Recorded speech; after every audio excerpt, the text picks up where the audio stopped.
Hi, I'm Julie Carlisle from ThermoKitchen. Today we are making Gemma's fluffy scones. So these scones were actually passed down from Gemma's father. Yes, you are hearing right. It wasn't Gemma's mother who passed this recipe down. It was Gemma's father. Gemma's father used to enter these scones into the CWA scone competition every year. And every year he used to win. So these are a fabulous recipe. They are soft, fluffy, and made in the Thermomix now, they are even easier than ever. So let's get started. Okay, the first thing we need to do is preheat our oven. So I'm going to turn that on.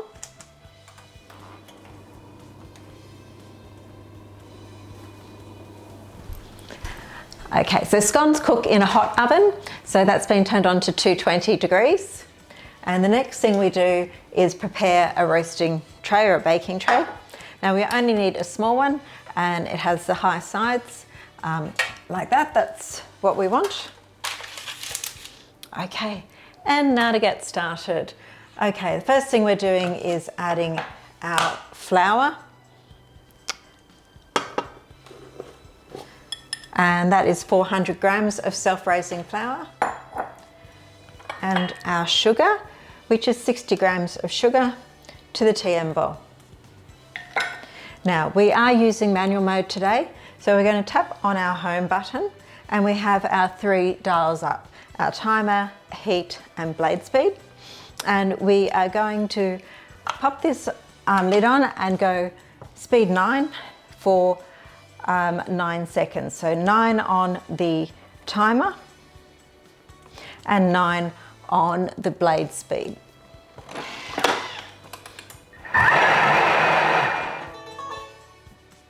Okay, now what that has done is back in the old days when we used to make scones by hand, we used to sift the flour twice. Now rather than sifting the flour twice to aerate it, we have just aerated it in the Thermomix. Okay, next we've got our cubed butter. So this has been straight out of the fridge. It's really cold and hard, and we've cubed it into centimetre blocks. And we are just popping that into the sugar and flour mix. Now it is important that it is cold and very cold. The reason for this is if we have soft butter, it doesn't coat the flour, it actually soaks into the flour and makes our scones tough. So we're going to blend this one for 9 seconds, speed 9 as well. So 9 seconds on the timer, 9 seconds on the blade. Great. And the process, the old process used to be to rub the butter through the flour. Now we don't need to, that's been rubbed through nicely. Okay, so now we're going to add the rest of our ingredients, and we have 100 grams of milk. So just popping that in. 1 egg.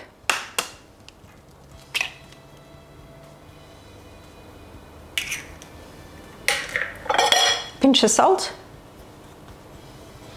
Okay. And then we're adding some cream. So this is pure cream, not thickened cream. And we need 150 grams. So I'm just going to slide across to our scales, pop in our scales and weigh the cream in.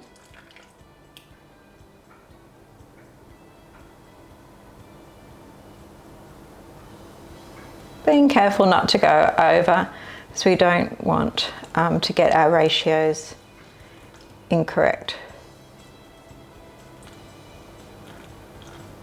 Okay. There we go. Now I am going to scrape down the bowl because I do have some flour around the sides.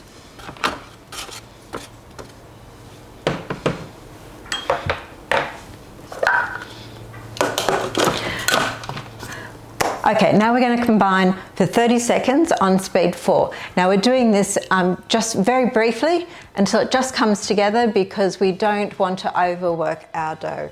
So we X out of our scales, tap on our home button to get our 3 circles back, and we are 30 seconds. and speed 4.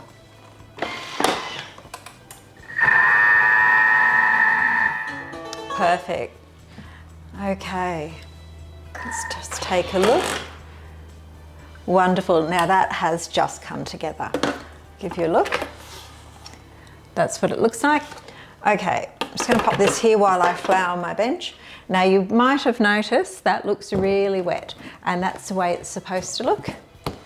We need to be very liberal as we flour the bench. Now my nan used to say that she could never make scones because her hands were too warm.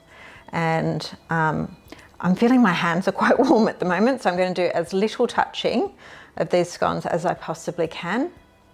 Because again, we don't want to melt our butter, because melted butter soaks into the flour. Okay. Okay, so that's our scone dough. So I'm just popping it in the middle of that floured section.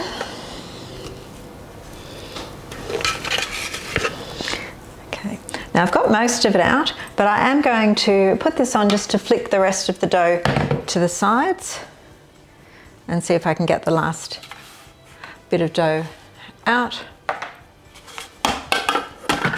So just pop the lid on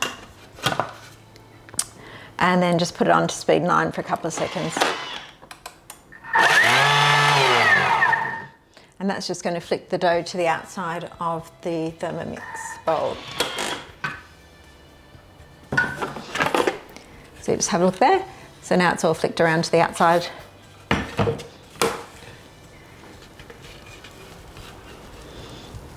Oh yeah, see there's a whole scone there.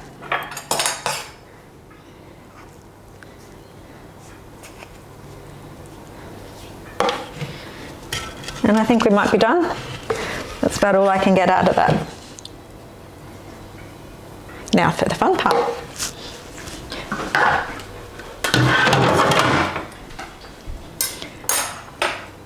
Okay, so I want to touch this as little as possible.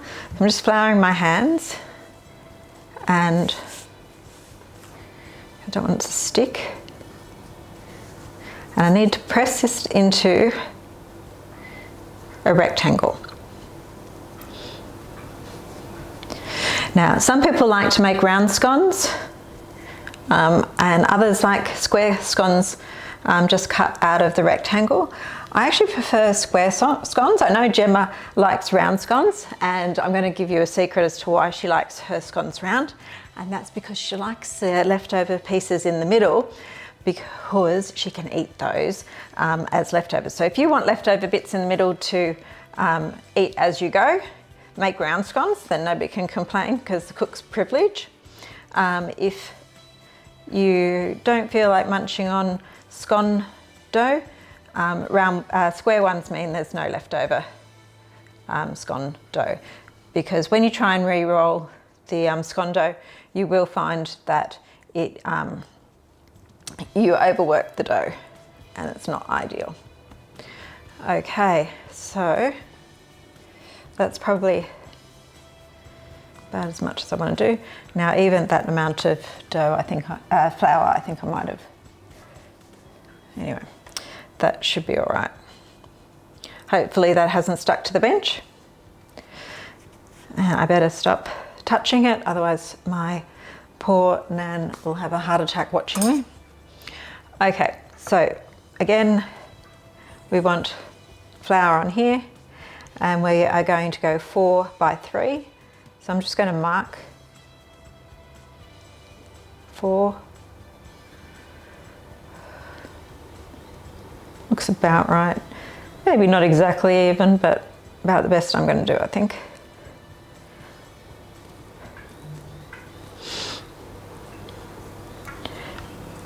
And in between each cut, flour it again, otherwise it will stick and it won't be an easy job.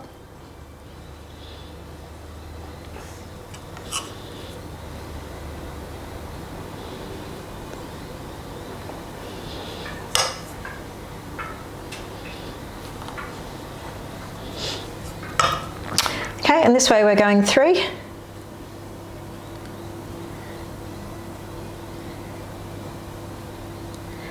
Okay.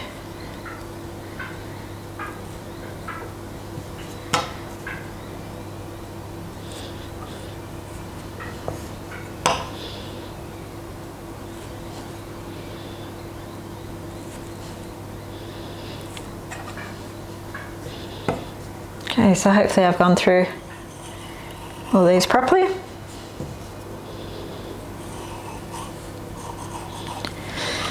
We will soon see.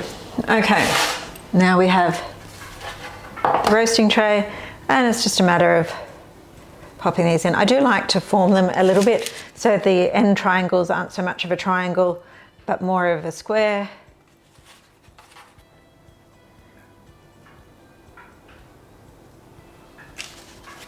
So these are going 3 across.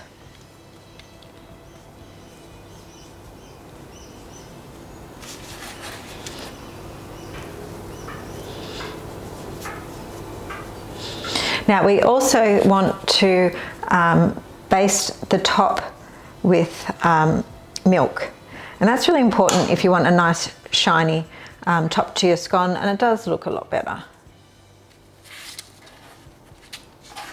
Okay, and I'll show you what this looks like when we get this done.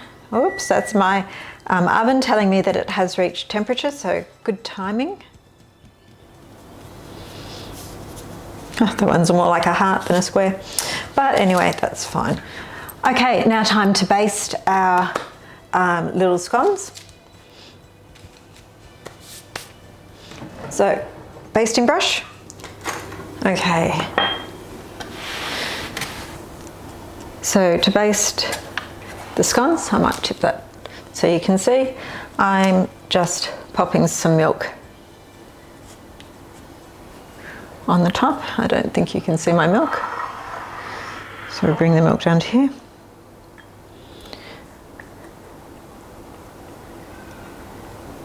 And you want to make sure that there's not the flour showing on the top. You just want to make it nice and milky.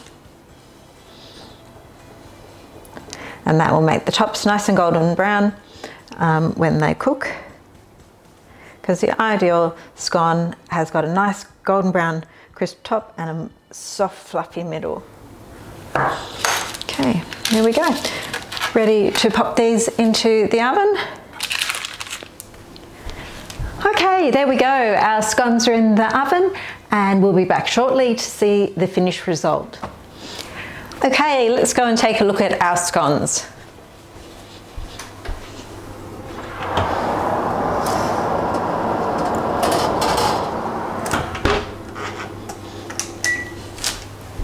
Very nice. Okay, they've all risen up into each other now. Looks delicious. So just before I go, I am going to whip up some Chantilly cream. So if you haven't had Chantilly cream before, it is a bit of a treat and it's perfect to have with these scones. So I'm going to set this aside. Now you would have noticed that I was starting with pure cream, and I bought a 500 ml cream so that I'd have some left over so that we'd have some for our cream on our scones.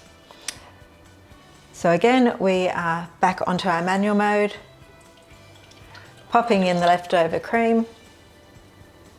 I have some caster sugar here, and I'm just going to pop in 2 teaspoons or 2 spoonfuls. So this is just like that. And then Chantilly cream has a bit of vanilla in it. It really makes such a difference. And this is just a vanilla essence. It's not an expensive vanilla. Now we need our butterfly whisk. So just going to pop in our butterfly whisk. And remember that we don't go over speed 4 with the butterfly. So I'm just going to turn this on to speed 4.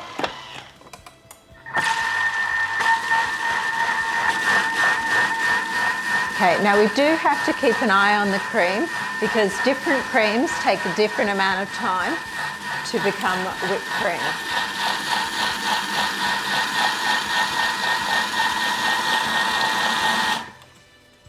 Okay, that's almost there.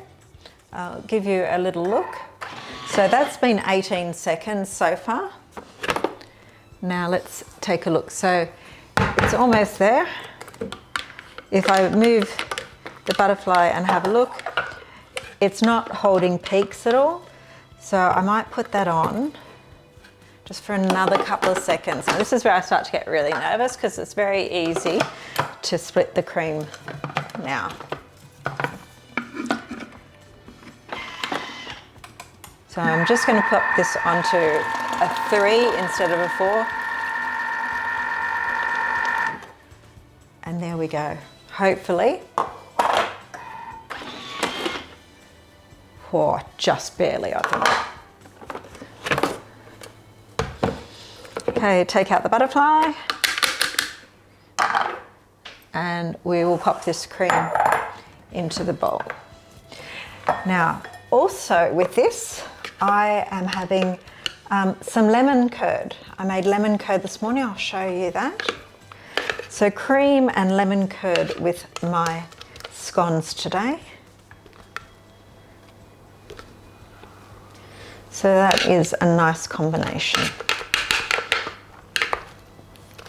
So there's a little tip. When you buy your cream for these scones, make sure you buy a 500 ml cream and you'll have enough left over to add to the dinner table or the snack table for your serving cream.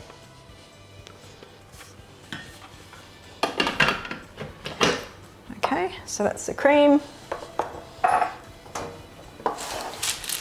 We have our scones.